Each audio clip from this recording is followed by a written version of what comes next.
Hello दोस्तों, कैसे हो आप सब। Welcome back to job university. मैं हूं प्रकाश। इस वीडियो में हम दो जॉब्स को कंपेयर करेंगे। एयरपोर्ट अथॉरिटी ऑफ इंडिया में junior executive air traffic control की job versus SBI PO state bank of India में प्रोबेशनरी ऑफिसर की पोस्ट। अलग अलग फैक्टर्स के ऊपर बात करेंगे। सिलेक्शन के बाद आपकी सैलरी क्या रहती है, जॉब प्रोफाइल कैसी रहती है, वर्क लोड कितना रहता है, वर्क प्रेशर कितना रहता है, फर्स्ट पोस्टिंग कहाँ मिलती है, पोस्टिंग किन किन लोकेशंस में मिलती है, अर्बन लोकेशंस में, रूरल लोकेशंस में, विलेजेस में। साथ ही साथ बात करेंगे ट्रांसफर्स कितनी फ्रीक्वेंटली होती है, प्रोमोशंस के क्या स्कोप होते हैं, ड्यूटी आवर्स कितनी होती है, ऑफिस की टाइमिंग क्या रहती है एंड वर्क लाइफ बैलेंस कैसा रहता है। सारी चीज़ों के बारे में डिटेल में बात करेंगे। लेकिन वीडियो शुरू होने से पहले अगर आप चैनल पर नए हो तो चैनल को सब्सक्राइब कर लेना एंड बेल आइकन प्रेस करके ऑल सेलेक्ट कर देना ताकि मेरी सारी वीडियोस की नोटिफिकेशन आपको टाइमली मिलती रहे। एयरपोर्ट्स अथॉरिटी ऑफ इंडिया एक मिनी रत्ना पीएसयू है जो 100% owned by government of India है। और अगर बात करें स्टेट बैंक ऑफ इंडिया की तो स्टेट बैंक ऑफ इंडिया यानी कि एसबीआई इंडिया की सबसे बड़ी बैंक है, सबसे बड़ी पब्लिक सेक्टर बैंक है और बहुत बड़ी ब्रांड है, बहुत बड़ी ऑर्गेनाइजेशन है। लेकिन अगर कोई बहुत बड़ी ब्रांड है तो इसका मतलब ये नहीं है कि उसमें अगर आप वर्क करते हो तो आपकी वर्क लाइफ बैलेंस काफ़ी अच्छी रहेगी। ये कंप्लीटली डिपेंड करता है कि आपको किस फील्ड में इंटरेस्ट है, आप किस जॉब में जाना चाहते हो, आप किस फील्ड में वर्क करना चाहते हो। सबसे पहले बात करते हैं सैलरी की। तो सिलेक्शन के बाद एयरपोर्ट्स अथॉरिटी ऑफ इंडिया में junior executive air traffic control के पोस्ट में आपकी बेसिक पे 40,000 रहती है। बेसिक पे के अलावा बहुत सारे पर्क्स, अलाउंसेज एंड बेनिफिट्स वगैरह आपको मिलते हैं, मेडिकल फैसिलिटीज़ वगैरह सारी चीज़ मिलती है। तो एनुअल सीटीसी आपकी 12 लाख रहती है। और अगर बात करें स्टेट बैंक ऑफ इंडिया में पीओ के पोस्ट में अगर आप ज्वाइन करते हो तो आपकी बेसिक पे 42,000 रहती है एंड यहाँ भी आपको बहुत सारे पर्क्स एंड अलाउंसेज मिलते हैं, बहुत सारे बेनिफिट्स मिलती है।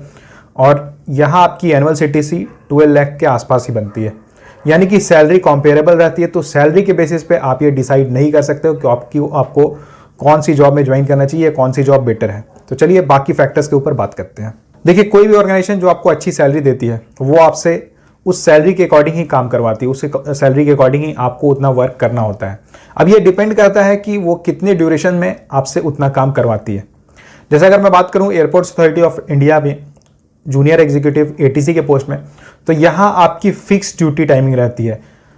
शिफ्ट ड्यूटीज़ का भी ऑप्शन रहता है एंड आप जनरल ड्यूटी भी कर सकते हो। शिफ्ट में भी अलग अलग पैटर्न चलता है, 4 day shift pattern, 5 day shift pattern या 7 days shift pattern. And general duty में नॉर्मल टाइमिंग रहती है, यानी कि 10 to 6 की जॉब आपकी रहती है एंड सैटरडे संडे ऑफ रहता है, मंडे टू फ्राइडे ऑफिस रहती है।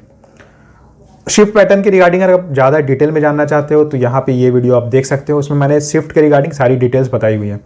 जो शिफ्ट पैटर्न जो चलता है उसमें आपको मॉर्निंग ड्यूटी करनी होती है, आफ्टरनून ड्यूटी करनी होती है एंड आपको नाइट ड्यूटी भी करनी होती है।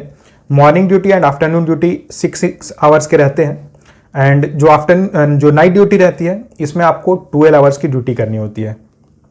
अगर बात करें एसबीआई पीओ की तो एसबीआई में एक ये बैंक है तो इसमें आपको कोई नाइट वगैरह की नाइट शिफ्ट वगैरह या नाइट ड्यूटी वगैरह नहीं करनी होती है। लेकिन यहाँ पे ड्यूटी आवर्स फिक्स्ड नहीं होती है, यानी कि ड्यूटी टाइमिंग्स फिक्स्ड नहीं होती है। नॉर्मली आपको 9 बजे या 10 बजे सुबह जाना होता है, ऑफिस ब्रांच जाना होता है जहाँ भी आपकी पोस्टिंग रहती है। लेकिन आने का कहा जाता है, जैसे एसबीआई में बहुत लोग कहते हैं कि एसबीआई पीओ में जाने का समय होता है लेकिन लौटने का कोई समय नहीं होता है। तो कई बार आपको 7 बजे, शाम को 7 बजे, 8 बजे, 9 बजे या इवन 10 भी बज जाते हैं ऑफिस से घर लौटने में, यानी कि ब्रांच से घर लौटने में।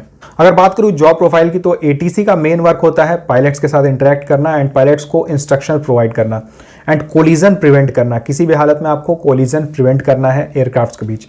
और एसबीआई पीओ की वर्क प्रोफाइल की बात करूँ तो आपको पता है बैंक में जो जो काम होते हैं वो सब काम आपको सीखने होते हैं, वो सब काम आपको करना पड़ सकता है। साथ ही साथ लोन की प्रोसेसिंग करना एंड अभी खास करके बैंक्स वगैरह में क्रॉस सेलिंग वगैरह बहुत ज़्यादा हो रही है, यानी कि इंश्योरेंस पॉलिसीज़ वगैरह सेल करना। उसके साथ साथ आपको टारगेट्स वगैरह दिए जाते हैं, आपको टारगेट्स एकम्प्लिश करने होते हैं, फुलफिल करने होते हैं। तो अलग अलग तरह दोनों की जॉब की प्रोफाइल कंप्लीटली डिफरेंट है। ये कंप्लीटली टेक्निकल फील्ड से आ जाती है, स्पेशलाइज जॉब है। और एसबीआई पीओ की जॉब आप कह सकते हो एक जनरलिस्ट पोस्ट है, जनरलिस्ट जॉब है। अगर बात करें वर्क लोड की, वर्क प्रेशर की, तो एटीसी में यानी कि एयर ट्रैफिक कंट्रोल के जॉब में अगर आपकी पोस्टिंग बड़े एयरपोर्ट्स में रहती है जैसे मुंबई में, दिल्ली में, कोलकाता में या चेन्नई में, तो वर्क लोड, वर्क प्रेशर बहुत ज़्यादा रहता है। हालांकि जो ड्यूटी टाइमिंग्स रहती है ये फिक्स्ड रहती है, ड्यूटी आवर्स फिक्स्ड रहते हैं, लेकिन बहुत ज़्यादा वर्क प्रेशर आपको लेना होता है, बहुत ज़्यादा स्ट्रेस रहता है। आप इससे समझ सकते हो कि जो एक कॉल सेंटर होता है जो बीपीओ होता है, तो ये एक तरह का हाई प्रोफाइल बीपीओ है जिसमें आपको डायरेक्टली पायलट के साथ इंटरेक्ट करना होता है एंड उन्हें प्रॉपर गाइडेंस देनी होती है, प्रॉपर गाइड करना होता है। जैसे आप ट्रैफिक पुलिस को देखते हैं, वो कैसे बसेस को या बाकी जो व्हीकल्स वगैरह रहते हैं उनको गाइड करते हैं कि अभी रुकना है, अभी आपको जाना है, तो यही गाइडेंस आपको प्रोवाइड करनी होती है। लेकिन ये जो गाइडेंस आप प्रोवाइड करते हो ये आप पायलट को प्रोवाइड करते हो एरोप्लेन्स के लिए कि अभी आपको जाना है, इस लेवल पे जाना है, इस हाइट में जाना है, इस डायरेक्शन में मुड़ना है, तो ये सारी चीज़ें आप प्रोवाइड करते हो और ये HF के थ्रू होता है एंड VHF के थ्रू होता है। इसके रिगार्डिंग अगर आप टेक्निकल फील्ड से हो तो आपको समझ में आ रहा हो कि मैं क्या बात कर रहा हूँ। तो अगर आपकी पोस्टिंग किसी बड़े एयरपोर्ट में रहती है तो ये जॉब बहुत ज़्यादा स्ट्रेसफुल हो जाती है। हालांकि आपको फ्रीक्वेंट ब्रेक्स भी मिलते हैं, तो बहुत ज़्यादा अगर आपको थोड़ी स्ट्रेस होती भी है तो ब्रेक में फिर वो आप रिलैक्स कर सकते हो, लेकिन फिर भी बड़े एयरपोर्ट्स में स्ट्रेस तो रहती है। लेकिन अगर आपकी पोस्टिंग किसी छोटे एयरपोर्ट में होती है तो वहाँ पे वर्क प्रेशर, वर्कलोड बहुत कम होता है, मतलब ना के बराबर स्ट्रेस रहती है। अगर बात करें SBI PO की, तो SBI PO में भी ऐसा ही होता है। SBI PO में भी डिपेंड करता है कि आपकी किस ब्रांच में पोस्टिंग होती है। अगर आपकी पोस्टिंग किसी बड़े ब्रांच में हो जाती है जहाँ पे बहुत ज़्यादा रश रहता है, तो वहाँ पे आपको बहुत ज़्यादा पब्लिक डीलिंग वगैरह करनी होती है, बहुत ज़्यादा वर्कलोड रहता है, बहुत ज़्यादा वर्क प्रेशर रहता है, जिसके कारण आपको ऑफिस में भी ज़्यादा टाइम तक स्टे करना होता है। लेकिन अगर आपकी पोस्टिंग किसी रूरल एरिया में हो जाती है, रूरल विलेजेस वगैरह में के ब्रांचेस में अगर आपकी पोस्टिंग होती है, तो वहाँ पे बहुत ज़्यादा वर्कलोड वगैरह नहीं रहता है, बहुत ज़्यादा लोग भी नहीं आते हैं, यानी कि रश वगैरह उतना ज़्यादा नहीं होता है, तो थोड़ा रिलैक्स रहता है। लेकिन ATC के जॉब में कोई पब्लिक डीलिंग नहीं होती है और यहाँ पे आप डायरेक्टली पायलट्स के साथ इंटरेक्ट करते हो, पायलट्स के साथ बात करते हो। लेकिन अगर मैं बात करूँ SBI PO की, तो SBI PO में बहुत ज़्यादा आपको पब्लिक डीलिंग करनी होती है और अलग अलग टाइप के लोग से आपको डिस्कस डिटेल बात करनी होती है, अलग अलग लोगों से आपको डील करना होता है। तो कई बार होता है कि जो नॉर्मल डे होता है वो काफ़ी अच्छा होता है, लेकिन कई बार अगर उस तरह के लोग आ जाते हैं तो फिर कई बार परेशानी का भी सामना करना पड़ सकता है आपको। देखिए, सिंस ATC एक स्ट्रेसफुल जॉब है, तो यहाँ पे उसे कॉम्पेंसेट करने के लिए आपको एक्स्ट्रा अलाउंसेस वगैरह मिलते हैं। तो आपको रेटिंग अलाउंस मिलती है, उसके अलावा आपको स्ट्रेस अलाउंस मिलता है और इसका जो अमाउंट रहता है बड़े एयरपोर्ट्स में 20,000 से लेकर 40,000 रहता है। ये अपार्ट फ्रॉम सैलरी रहता है, यानी कि जो बेसिक पे DA HRA वगैरह आपको मिलते हैं उसके अलावा ये अमाउंट आपको मिलता है। और एक्स्ट्रा ड्यूटी अगर आप करते हो या नाइट ड्यूटी करते हो तो उसके लिए भी आपको प्रॉपर्ली कॉम्पेंसेट किया जाता है। लेकिन अगर मैं बात करूं SBI PO की, तो SBI PO में अगर आपको कई बार ऐसा भी होता है कि आपको वीकेंड्स में भी बुला लिया जाता है, कई बार आपको उसका पेमेंट किया जाता है, कई बार वो एक्स्ट्रा ड्यूटी के पेमेंट नहीं भी करते हैं। चलिए बात करते हैं पोस्टिंग कहाँ कहाँ मिलती है एंड होम पोस्टिंग के क्या चांसेस रहते हैं। तो देखिए, एयरपोर्ट्स अथॉरिटी ऑफ इंडिया में ATC के पोस्ट में, जूनियर एग्जीक्यूटिव की पोस्ट में ये होता है कि आपकी पोस्टिंग हमेशा एयरपोर्ट्स में होती है। तो एयरपोर्ट्स हमेशा अच्छे लोकेशन में होते हैं, या तो Tier 2 सिटीज़ में होंगे या फिर Tier 1 सिटीज़ में होंगे या मेट्रो सिटीज़ में रहेंगे। लेकिन अगर मैं बात करूं SBI PO की, तो SBI PO की पोस्टिंग, SBI के जो ब्रांचेज हैं, SBI के ब्रांचेज ऑल ओवर इंडिया में हैं, रूरल एरियाज़ में भी हैं, अर्बन एरियाज़ में भी हैं, स्मॉल टाउन्स में भी हैं, बड़े सिटीज़ में भी हैं, हर जगह SBI के ब्रांचेज है। तो आपकी पोस्टिंग कहीं भी हो सकती है एंड SBI में कंपलसरी होता है कि आपको 5 ईयर्स रूरल पोस्टिंग सर्व करना ही होता है। तो अगर आप वैसे पर्सन हो जो केवल अर्बन एरिया में ही रहना चाहते हैं या फिर Tier 2 सिटीज़ में रहना चाहते हैं, तो आपके लिए JE ATC यानी कि एयरपोर्ट अथॉरिटी की जॉब ज़्यादा बेटर रहेगी। लेकिन अगर आप ऐसे पर्सन हो जिन्हें बैंकिंग में ज़्यादा इंटरेस्ट है और फ़र्क नहीं पड़ता है कि आपकी पोस्टिंग कहाँ पे होती है, तो फिर आपके लिए SBI PO ज़्यादा बेटर रहेगी। होम पोस्टिंग कहाँ मिलती है, तो देखिए SBI में तो डिपेंड करता है कि आपको कौन सी सर्कल अलॉट होती है और आपकी पोस्टिंग हमेशा उसी सर्कल में होगी।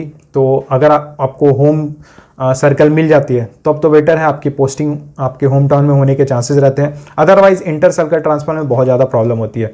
और अगर मैं बात करूँ AI ATC की, JE की, तो यहाँ पे भी डिपेंड करता है कि जैसे आपकी जहाँ होम टाउन है उसके नियरेस्ट जो भी एयरपोर्ट रहेगी वहाँ पे अगर वैकेंसी रहती है तो वहाँ पे आपकी फर्स्ट पोस्टिंग, आपको वहाँ फर्स्ट पोस्टिंग मिल सकती है। और ऐसा होता है कि आप जैसे कहीं और वर्क करते हो 5 ईयर्स या 8 ईयर्स 10 ईयर्स आप वर्क कर लेते हो, उसके बाद अगर आप अप्लाई करते हो अपने होम टाउन के लिए, यानी कि होम टाउन के नियरेस्ट जो भी एयरपोर्ट वगैरह रहती है वहाँ पोस्टिंग के लिए, तो वहाँ अगर वैकेंसी रहती है तो आपको वहाँ पोस्टिंग दे दी जाती है। प्रमोशंस की बात करें तो एयरपोर्ट अथॉरिटी ऑफ इंडिया में इनिशियल जो प्रमोशंस होते हैं वो 3 इयर्स के बाद हो जाते हैं, यानी कि JE से आप असिस्टेंट मैनेजर बन जाते हो।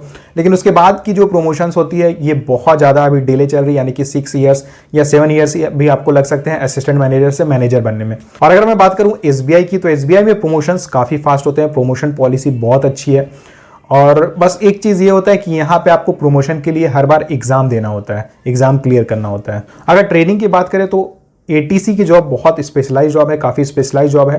तो इसमें स्पेशलाइज ट्रेनिंग आपको करनी होती है, 8 to 9 मंथ्स की आपकी ट्रेनिंग होती है। एंड अलग अलग ट्रेनिंग सेंटर्स हैं जहाँ पे आपको ट्रेनिंग करनी होती है। CATC Allahabad, HTC Hyderabad and NIATAM Gondia, 3 अलग अलग ट्रेनिंग सेंटर्स हैं। हालांकि आपकी किसी एक ट्रेनिंग सेंटर आपको अलॉट किया जाता है एंड 8 या 9 मंथ्स आपको वहाँ ट्रेनिंग करनी होती है। SBI PO की बात करें तो SBI PO में इनिशियल जो ट्रेनिंग होती है वो 1 मंथ की होती है एंड उसके बाद फिर से आपको 1 मंथ के लिए स्पेशलाइज ट्रेनिंग के लिए कॉल किया जाता है SBI के जो ट्रेनिंग सेंटर रहते हैं वहाँ पे। एंड बाकी टाइम आपकी ऑन जॉब ट्रेनिंग चलती है। और ATC में जब आपकी 8 मंथ्स या 9 मंथ्स की ट्रेनिंग कंप्लीट हो जाती है, उसके बाद आपकी जहाँ भी पोस्टिंग होती है, जिस एयरपोर्ट में पोस्टिंग होती है, वहाँ पे फिर आपकी ऑन जॉब ट्रेनिंग स्टार्ट होती है। एंड वहाँ पे आपको 6 मंथ्स to 8 मंथ्स ट्रेनिंग करनी होती है। उसके बाद आपकी एक बोर्ड होती है जिसमें रेटिंग आपको मिलती है एंड उसके बाद फिर आपकी रेटिंग अलाउंस एंड बाकी जो मैंने आपको बताया था स्ट्रेस अलाउंस वगैरह रहते हैं वो स्टार्ट हो जाते हैं। तो चलिए अब फाइनली बात करते हैं वर्क लाइफ बैलेंस के बारे में। वर्क लाइफ बैलेंस कहाँ बेटर रहती है? तो जैसा कि मैंने आपको बताया है, ATC की जॉब में आपकी जो ड्यूटी टाइमिंग्स रहती है या जो ड्यूटी आवर्स रहते हैं ये मॉर्निंग एंड आफ्टरनून में 6 आवर्स की रहती है। नाइट में थोड़ा इशू होता है क्योंकि नाइट में आपको 12 आवर्स की ड्यूटी करनी होती है, लेकिन इसके बाद भी आपको काफ़ी कंपेंसेट किया जाता है, यानी कि नाइट ड्यूटी के बाद आपको कंप्लीटली 48 आवर्स का ब्रेक मिलता है।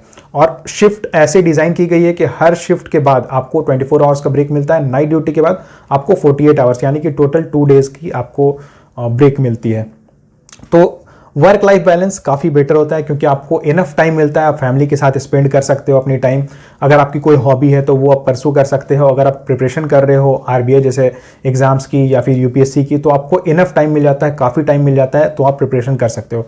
अगर मैं बात करूँ SBI PO की, तो SBI PO में जैसा कि मैंने आपको बताया है कि इसमें कोई फिक्स ड्यूटी टाइमिंग नहीं रहती है। आप सुबह 9 बजे ऑफिस जाते हो, ब्रांच में जाते हो एंड हो सकता है आपको 12 घंटे या 13 घंटे की भी ड्यूटी करनी पड़े।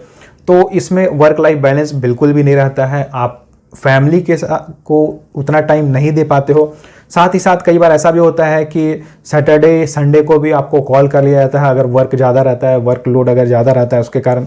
और हॉबीज़ वगैरह फॉलो करने के लिए आपको बहुत ज़्यादा टाइम नहीं मिलता है। और अगर आप प्रिपरेशन करना चाहते हो, स्टडी करना चाहते हो, तो उसके लिए भी बस यही रहता है कि अगर आप 12 आवर्स या 13 आवर्स की ड्यूटी करने के बाद अगर आपको लगता है कि आप पढ़ सकते हो तो फिर है, मतलब क्योंकि देखिए ऐसा नहीं है कि कोई पढ़ाई नहीं करते या फिर कोई दूसरे ऑर्गेनाइजेशन में नहीं जाते हैं SBI PO से। बहुत सारे लोग ऐसे हैं जो SBI में वर्क करते हुए, PO के पोस्ट में वर्क करते हुए, जिन्होंने UPSC वगैरह क्लियर किया है, क्रैक किया है, या फिर RBI ग्रेड बी जैसे एग्जाम्स को भी क्लियर किया। तो ये कम्प्लीटली आपके ऊपर डिपेंड करता है। लेकिन अगर मैं बात करूँ कि वर्क लाइफ बैलेंस की, तो वर्क लाइफ बैलेंस बेटर नहीं होती है SBI में। देखिए दोनों ही परमानेंट गवर्नमेंट जॉब है। तो अगर बात करें कौन सी जॉब ज़्यादा बेटर है, तो ये कम्प्लीटली डिपेंड करता है आपके ऊपर कि आपकी क्या रिक्वायरमेंट है। अगर आपको बैंकिंग सेक्टर में इंटरेस्ट है, अगर आपको पब्लिक डीलिंग पसंद है, तो SBI PO आपके लिए one of the best job है। लेकिन अगर आपको पब्लिक डीलिंग पसंद नहीं है, आपको बेटर वर्क लाइफ बैलेंस चाहिए, तो आपके लिए ATC की जॉब ज़्यादा बेटर रहेगी। तो ये थी airports authority of India junior executive air traffic control and state bank of India probationary officer के जॉब की कंप्लीट कंपैरिजन वीडियो। इससे रिलेटेड आपका कोई भी सवाल रहता है तो आप मुझे कमेंट करके पूछ सकते हो। आप कमेंट करके बताना कि आप अभी कहाँ जॉब कर रहे हो एंड आपके अकॉर्डिंग कौन सी जॉब ज़्यादा बेटर है। और इससे रिलेटेड आपका कोई भी सवाल रहता है तो आप मुझे कमेंट करके पूछ सकते हो। वीडियो को लाइक ज़रूर करना, ज़्यादा से ज़्यादा शेयर करना। अगर आप चैनल पर नए हो तो चैनल को सब्सक्राइब जरूर कर लेना। Thank you.